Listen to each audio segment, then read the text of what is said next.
This is the mixed media number 5 die from Sizzix. There's 3 different dies within the set, and they all cut out a different pattern. They're completely different shapes, and they only cut out the pattern. They don't cut out an outline of the die cut. So it's a really interesting and unique way to do die cuts. You get a negative image as opposed to the positive image. My favorite one is this roses one here, and I'll share with you one of the ways that I've used it, but you're not limited to this. I took a piece of double-sided tape and put some cardstock on the back and then cut off the excess.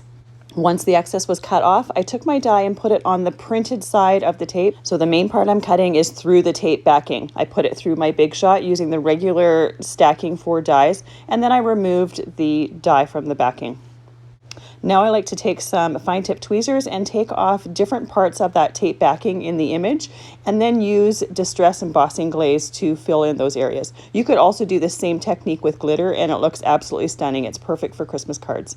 I go through the different design, taking off different backing pieces, adding different distress glaze colors, and then embossing them. The result is a beautiful card front that looks like faux enamel. This is a fantastic set to even cut out just solid cardstock and then put some printed or pattern paper below it. It's a very unique set, and because it cuts the negative piece, it's a great one to add to your collection. I highly recommend this die set.